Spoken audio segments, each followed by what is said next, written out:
folks. Happy New Year. Yep, it's it. It's your man, Adolphus A.D. Moore. Well, guess what? 2024 is history. And for some of us, okay. For some of us, that's positive. Some of us, that's negative. But, if the good Lord has allowed you to see the sunlight for 2025, be grateful, and just be appreciative. I am. I know, even through aches and pains and everything else, I'm appreciative for the opportunity. And I thank you for all that chimed in, look in on the corner. As today, the Houston Texans, and this game was sort of, I was having flashbacks watching, but the Houston Texans today defeated the Tennessee Titans 23-14. Now, and if y'all think this game was nowhere as close as what their score indicated, by time, because the Texans the last few weeks are the 7 losses, the Texans have finished the season 10-7. Of the 7 losses, 2 of them were flat out butt kickings that the Texans have to own up to. The other 5 they were in all of those games they very well could have won. But guess okay. Postseason starts now. Everybody starts 0-0. As it stands right now, the Houston Texans will be hosting Jim Harbaugh and the Los Angeles Chargers. It's kind of run. I think last week I sort of mentioned that during the post game after that debacle that they had against that Christmas Day debacle, it's almost like Santa Claus came back and took all his presents back from the Houston Texans. But you know what? That's history. They got the bad taste out of their mouths. No, it's hard to say that. But anyway, Texas today handled the Tennessee Titans today, and they came dressed as the Houston Oilers.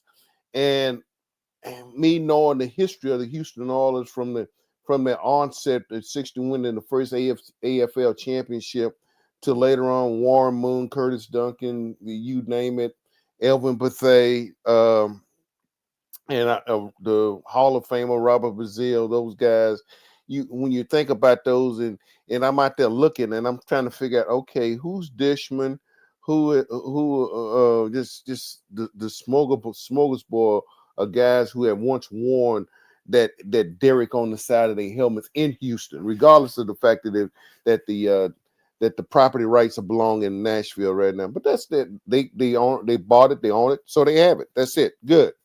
Guess what? You look like the Houston Oilers in some of their more lousier days because there was no just play like them. And the current occupants of the Houston professional football team today treated you as such. So Texas finished the season 10-7. I had predicted they would go 11-6, but that's okay. They still are in the playoffs, and everybody, as I stated earlier, everybody would be 0-0. Highlights of the game, and there are a few. Let's go. Let's start with DP. Damian Pierce, 19 carries, 176 yards, and in the early part of the second period, he broke a well-blocked zone scheme, and he got into the secondary so fast that because they were tight. The Texans were inside their own 10-yard line. And Damian, in fact, on the 8-yard line, and they had packed it in tight, and the Texans blocked it so well because Patterson was up into the second level, blocking downfield, basically because the safeties and everything were up tight. Once Pierce broke the first line, it really was the first and second line. Once he got past Patterson on that block, he cut in behind Patterson on that zone block, and it was off to the races. 92 yards, a beautiful block for a touchdown run, and it was just good to see DP get that run. And in fact, it was more exciting just to see the team in itself just go give Damian Pierce all the accolades, and starting at Joe Mixon. Just going back and watching Joe Mixon running down the sideline. This team. And D'Amico Ryan said this is a very tight and cohesive team. Yeah, but the thing about it, they hadn't turned on each other. They, like I say, as they won as a team, they lose as a team. I know it'll be nice sometime to put the scores up there for offense, defense, and special team, but that's not the way it's worked. as D'Amico Ryan said, it was complimentary football today because Derek Barnett caused a fumble, scooped the fumble, and won about 40 plus yards for a touchdown. Defense scored today. Um, Caleb Bullock, nice interception on the sideline there. Um, there was a Davis Mills sighting today. And guess what? A lot of folks thought, and maybe I'm one too, thought Davis Mills would have been gone from here. But you know what? It's good if push come to shove. Something happened to CJ. Now, let me before I get for you, everybody think I'm drunk on some not fending toward hyperbole. Can Mills do enough to keep us in a ball game in the playoffs if push come to shove? Well, I'll tell you what, after the day, at least we saw enough. Saw enough, at least in my opinion. They knocked the rust off. And so he could he get us there with good, strong defense, yeah, and depending on the team that we'd have to go up against. But that's hopefully we never don't have to get to that. Mills today had CJ Strong 6 for 6 today. They got him in there, got him in, got him a little work. He got a nice touchdown pass. Nico Collins collected a touchdown. Both of these guys, Nico Collins, congratulations to that young man. He's going to the pro, was selected to go to the Pro Bowl.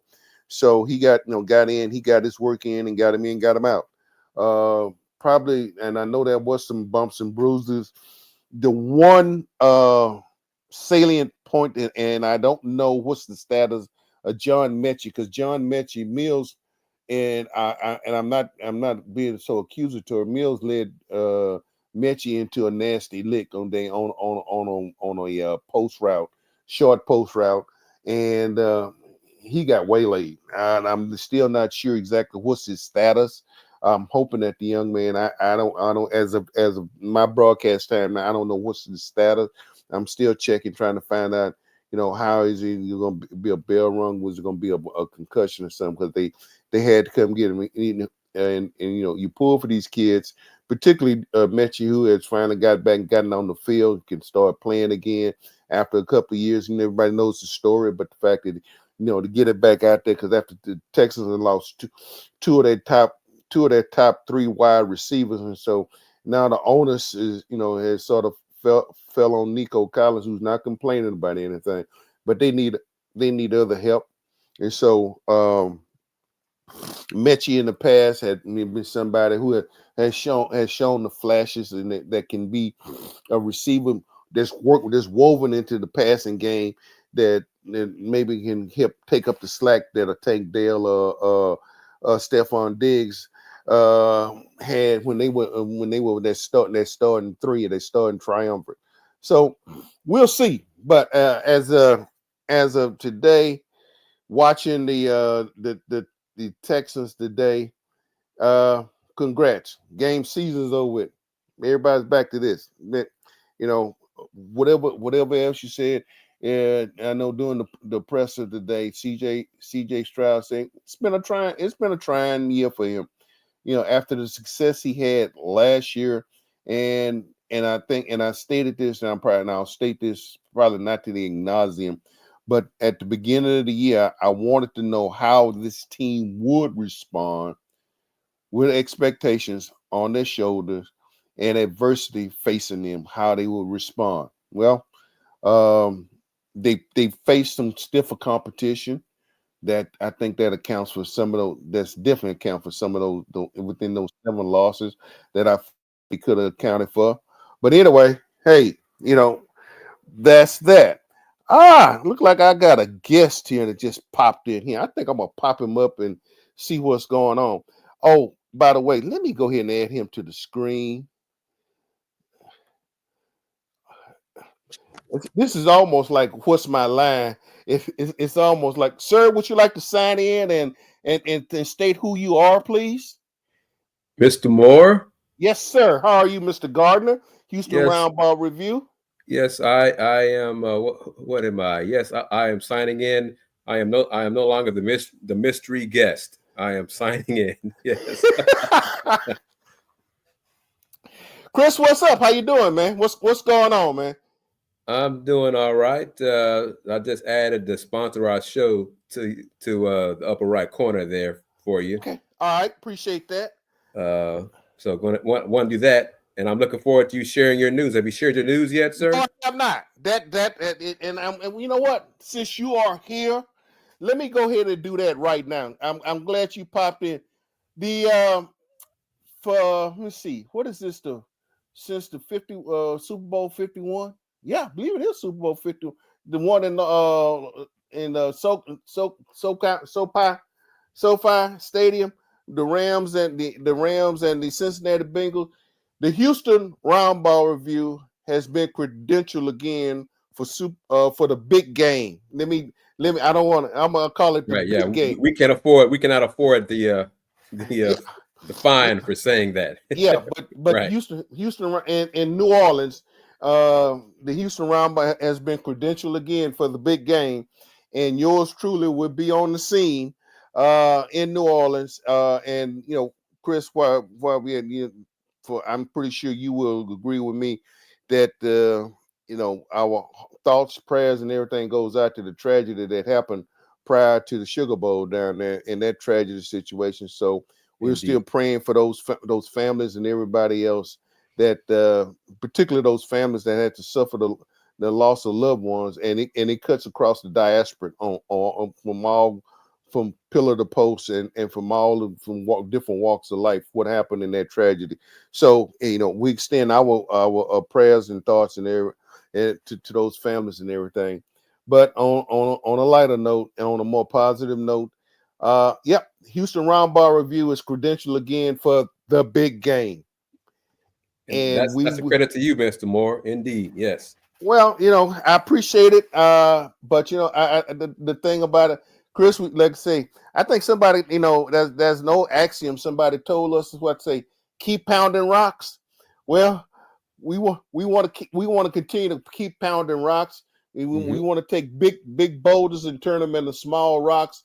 And for those of y'all that appreciate the contents on this channel and on the Houston Roundball channel, if you have not subscribed to it, please subscribe. But also, your name can go right up there in that corner. We got, it got some things we playing. There's gonna be some surprises coming out of New Orleans. Yes. We're not tipping our hand yet, but there are gonna be some surprises coming out of New Orleans.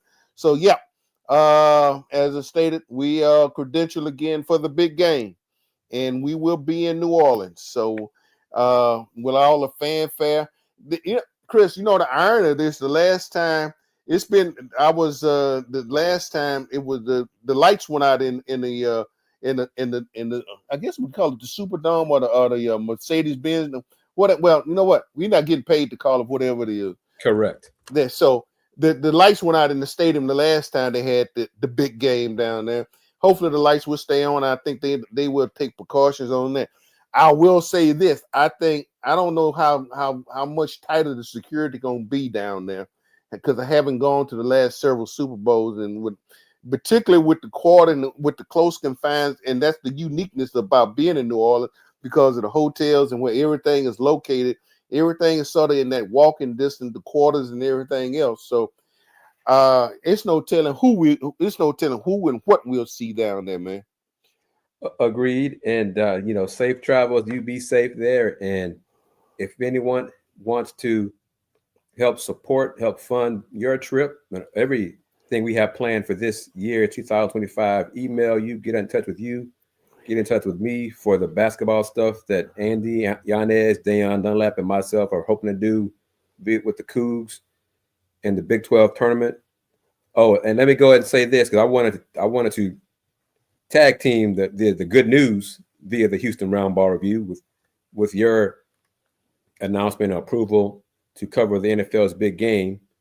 Once again, in addition to that great news, the Houston Roundball Review has also received approval and credential to attend and cover the Women's Final Four this Excellent. year, taking place in Tampa. And the Houston Roundball Review will apply for credential to cover the Men's Final Four. And knock on wood, most likely will be approved for that too. So everyone watching the AdMax Corner right now, help us continue to grow. But I want you to hear me when I say, hear me now, listen to me good. The Houston Round Bar Review, once again, with A.D. Moore's help, has been credentialed and approved to attend and cover the NFL's big game, the women's Final Four, and hopefully the men's Final Four as well. We are an independent outlet. There's not too many independent outlets that can say that they have been approved to attend and cover the NFL's big game and the Final Four. No. Thank you very much for that. Appreciate it. And hopefully, folks, we are looking for advertisers and sponsors to help us continue and grow and expand. Because at some point I had a colleague and an alum reach out to me about the new volleyball league, women's volleyball league, starting up this month. I'd like to have someone cover that for the Houston Round Bar Review. I can't do it myself. You know, I'm spread myself thin enough, keeping up with the Rockets and the NBA and the college teams, the men's and women's, all that kind of stuff. So I'd love to have someone cover volleyball, someone cover the Dynamo, someone cover the Astros. But to make all that happen, you know, it takes money. This is finances, Mr. Moore. You understand that? This is real talk here. Oh yeah, we need a quasi. I guess we need somebody. We need to discover our own Elon Musk. If I might just share that name, but that's about the last. I want someone more sane to help support us, but and who doesn't have political leanings and trying to butt in everything. But yes, you know, someone to give us enough finances to say, I trust you. I believe in your vision. Have at it. Go do with what you can with this support, and much success to you. So that's what we're looking for in this year, 2025, the year of our Lord, 2025. Amen. All right, Mr. Moore, that's all I wanted. And folks who watch the channel, the Houston Round Ball Review YouTube channel, thank you, Frank. Yes, I'm going to say that too. I'm going to be more proud of that. And if folks don't like it, I don't care. Okay, Mr. Moore, I don't want to step on your toes and get off on my box. No. Independent outlet and Black owned, and proud of it. And salute to Nakia Cooper for Bayou Beat News for her support and sponsorship of the Houston Round Ball Review takeover on Thursdays via AJ Jones and BS3. The BS3 network on Roku. Yes, independent outlet and Black owned. Proud of it. Proud to be Black. As Brother Malcolm said, I was born Black. I'm gonna die Black, and anything in between, I'm gonna stay Black.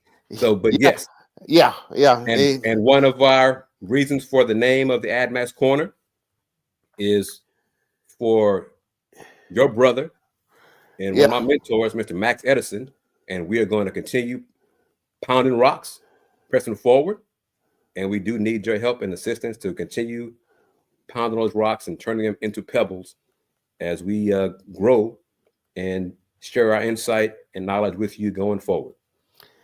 Yeah, and also, by the way, folks, stay tuned. I think I mentioned earlier in the program, more and the irony of it, I had already announced it last week. More than likely, the Texans will be facing the Los Angeles Chargers.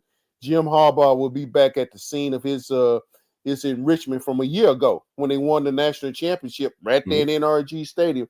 And so now he'll, instead of bringing an NIL team, he will be bringing a full-fledged professional team when the Los Angeles Chargers will be coming in here to take on the Houston Texans. More than likely, we're going to probably have depending on the respect, we'll probably see what kind of respect we get in the league. More than likely, it's going to probably be the first game Saturday afternoon. I would not know if it's not going to be. I don't anticipate us playing on Sunday, but I do anticipate we'll probably be the Saturday game. Now, a little respect, we might get the prime time afternoon game. I don't anticipate it, but the NFL had moves in his own mysterious ways, Brother Gardner. So yes. we'll whatever. But as it stands right now, I anticipate the Texans will be, and you'll be hearing the show, the Mad Max Corner, be coming from NRG sometime, probably Saturday afternoon or Saturday night. Let me put it like that. Yeah, I'll speak it in the fridge and then probably be Saturday night. But if we had to go Saturday afternoon after the Texans have faced the Los Angeles Chargers, then we'll see what happens. Okay. And let me know the schedule, because we'll work it out, because I know the Cougars men's team plays Saturday in Manhattan against Kansas State. And so we'll do our Let's Rage Cougs post-game show, but we'll all make it work, and we'll have the content on YouTube for all the fans, the Texans fans, Cougar fans, to watch both shows. So no worries about that. We'll get it done there. And then later on tonight, I'm going to have another Rockets post-game show after the Rockets face the Lakers. Tip-off for that game is at 6.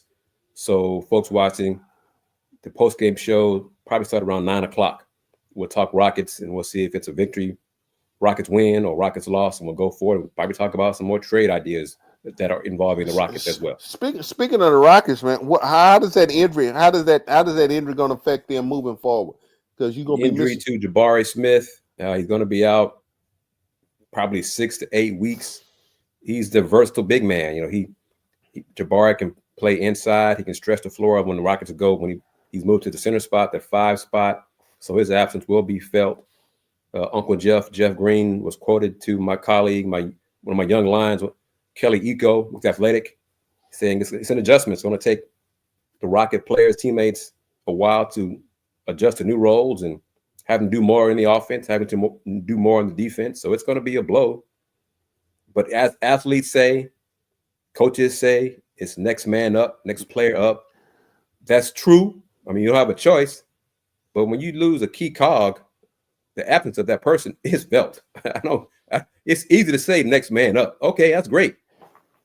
But but it's harder to replace certain players than it is others. Well, I think the Tex of those 7 losses that the Texans have on their record for this season, I think that's pretty indicative of the fact that by losing, with Stephon Diggs gone down, with Tank Dell gone down, and some of the adjustments in the offensive line, because you lost some offensive linemen that have gone down. So next man up, it sounds good. All that, I mean, it's coach speak and all that other stuff. But you know what? The reason that they weren't the next man up, weren't starting, because they probably just weren't good enough to start. Exactly. So let's be candid and let's speak truth here. The reason that the next man up was not the starter, because you probably just weren't good enough to be starting. Now, right. Some folks will argue with us now that said the way some of those starters have been performing, I take all that in consideration, but they're still not the starters. Okay, right? It's just nature of the beast. Somebody starts, somebody fills in, somebody comes in off the bench. That's just the way it is. I don't care whether baseball, basketball, football, soccer, you name it. Somebody has to come in off the bench when your starters go down. And you hope that you got some kids that's ready to step up to the plate. And that's not always easy said and done. It's just not. All right, Brother Moore, I don't want to take up and bogart your whole show. No. But I wanted to have you share your great news, and I wanted to piggyback our great news together to let everyone know that the Houston Roundball Review is respected nationally. Let's try to get some of the support locally for Mr. Moore and myself as the independent outlet and Black-owned outlet that we are, and proud of it. And Mr. Moore, you have a good show, my man, and I'll talk to you after the show. Appreciate it, man. Thank you, sir. Care. Have a good night, man. You too. All right, take care. And Mr. Gardner, appreciate Chris for just stepping in on the, having a seat on the corner here. Yep, that's right. Your man Adolphus A.D. Moore is heading to the Big Easy for the big game at starting next one, the first Sunday next month. Yeah, it is the first Sunday. Second Sunday. I have to look and see. My calendar's off. But anyway, be prepared. And as I already mentioned earlier, I anticipate that the Texans, I would like to see some monocular respect, but I got a sneaking suspicion the Texans will probably be playing that first game on this coming Saturday. I would like to say the matinee time as opposed to the prime time. But the NFL could turn around and surprise us, and I would be surprised if we were playing the prime time game Saturday night as opposed to the Saturday afternoon. But we'll see. Anyway, hey, again, final scores from Nashville, Tennessee: the Texans 23, the that team that come dressed as the Houston Oilers, Tennessee Titans, 14. Yeah, one thing about it, they played down, they played to their former selves today in Nashville. So, and I think if I'm not mistaken, I think they might have locked themselves in for the first round draft pick. That sounds familiar. But anyway, hey folks, getting ready to shut it down. Get ready for next week. Getting ready for the NFL playoffs. All teams start 0-0.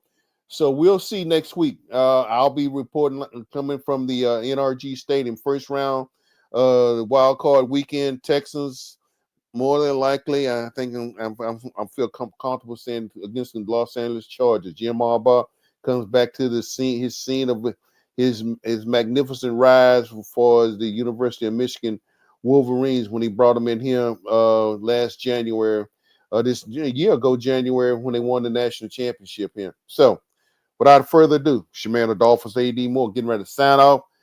Ciao, folks. Peace. Happy New Year. Texas won. Kudos. DP Damian Pierce, big Russian day. Lovely 92-yard scant. And Derek Barnett, Scoopsman, Nico Collins. Hey, all good. No injuries. The only one I'm like I said, mentioned earlier. John mentioned to see how he's feeling. But other than that, folks, hey, we're done. I'm out, and we'll see you next time here on the corner.